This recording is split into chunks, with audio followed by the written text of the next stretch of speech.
M&J Video Games and Collectibles. Sport and non-sport cards, wrestling items, autographed items. We buy, sell, and trade. M&J Video Games and Collectibles, located at 1049 Queen Street, Southington, Connecticut.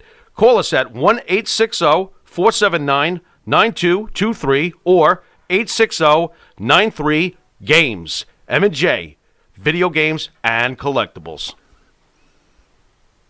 What is going through your mind when an airplane is going down? I know that's a deep question. I apologize, but what is going through your mind when this is happening, when it's actually happening? And I know it's oh shit, but could you elaborate on? Well, Jimmy, could we go? David, would you possibly go from the beginning of the story, because sure, it's an amazing story. All right, you got to remember that a lot of it I don't remember, because I had a pretty bad concussion. Parts of it I remember because I was told. So, it was a Sunday. It was a nice Sunday. My brother Jimmy called me. He was sick, like with the flu or whatever. He asked me if I'd go to Wilmington for him. He said he was going to fly down on the plane with some of the wrestlers and mind if I take his seat. I said, sure. Eddie Godwin was the promoter down there with Wilmington Soccer League.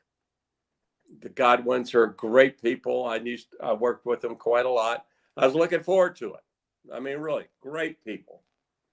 So I went down there, and it was Air National Guard weekend. I used to be in the Air National Guard, so and the private terminal was right next to the Guard facility, and I saw my Colonel Thompson, who was there, and saw him, and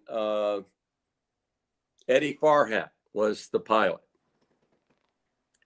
and he was checking the wing, and he did a little thing in the wing, and some fuel came out. I made some sarcastic comment about, I hope you got enough fuel. And so after that, we get in the plane. I get all the way in the back on the left-hand side. Eddie Farhat, the pilot, Mr. Wrestling, Tim Woods, myself, John Valentine, Ric Flair, and Bob Ruggers beside me. Cessna 402 Charlie Alpha, Cessna Navajo, twin engine, good sized plane, take off, clear day, no problems. About Lumberton, North Carolina, that's about halfway to Wilmington, North Carolina. Right side engine, feathers. Starts sputtering, whatever. Engine becomes very quiet. To this day, I don't know, and don't know why. I don't know if there was a question why we didn't land in Florence, which has an active airport, commercial airport, which is right next to Lumberton. Lumberton has an airport too, not a big airport. But we continued on to Wilmington. As we approached Wilmington, starting over the Cape Fear River, left side engine starts to sputter.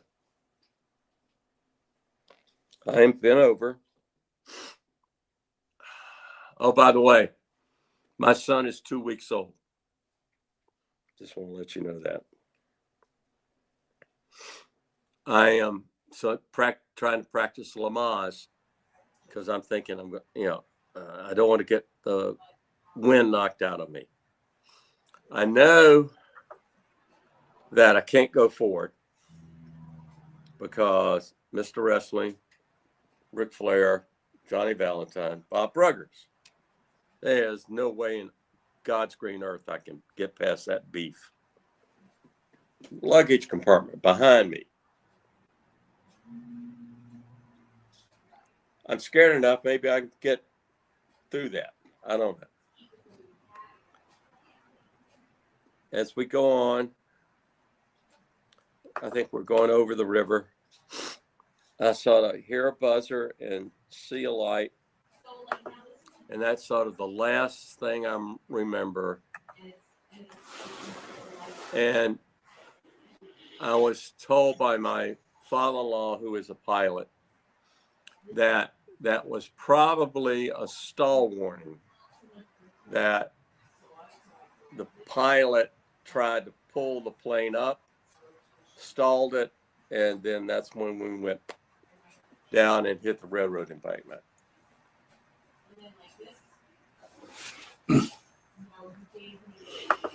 Well, I know that you said you passed out. You had a concussion. Oh, had a concussion. I dislocated my shoulder, broke my ankle, facial injuries, shattered several teeth on this side. How long did it take for you, not physically to recover, but mentally to recover? Or are you still struggling with it even after all this time? It's a very difficult. It's just listening to the story is a good 6 months. My wife, luckily for her, that the part of my brain that was damaged was not the part that made you depressed. Mm-hmm. That I was always giddy, which drove her nuts, by the way. Right. And then like I said, her father was a doctor in Augusta, Georgia. And she eventually took me down to Augusta, and her father's friend, Dr. Nichols down there, is a neurosurgeon, looked at me and said, well, let's give him several more months because we can shoot a dye in his brain, but that is very uncomfortable. And I guess slowly I came out of it. Sometimes I say, well, I still don't remember that. I do not remember that day. I did parts of it. I do just because people told me. Johnny Valentine told me about smelling the gas fumes. He and I were the last ones they took out of the plane. Mm. And he thought his legs were jammed, and that's why they waited. He didn't realize he was paralyzed. And he thought that the plane was going to catch on fire because of the gas fumes. Oh, by the way, we had 10 gallons of gas back in the main. So if he'd switched back to the main, we could have made it. Could have made it. Wow. Yep. Let me ask you this. The pilot died. Eventually, he died 2 years later. He was a Vietnam vet. Now, how that sucks, doesn't it? Yeah. That's a shame. That's a shame. It really is a shame. Go ahead. Did your brother have any guilt, being that was his seat and no. He just had no guilt at all? Huh? No, he wouldn't be here. He'd be dead. Yeah. Jimmy would be dead because he would be in Valentine's seat. Mm. Wow. Yeah, he would be dead. Do you find it incredible what Ric Flair, was able to do with himself? With the oh, rest of his hell career? Yeah. Yeah, and I would not, this is my wife telling me, I would not shut up until they put me in the same room with Rick. I would not, until they put me in the room with Rick, I just wouldn't shut up. Wouldn't.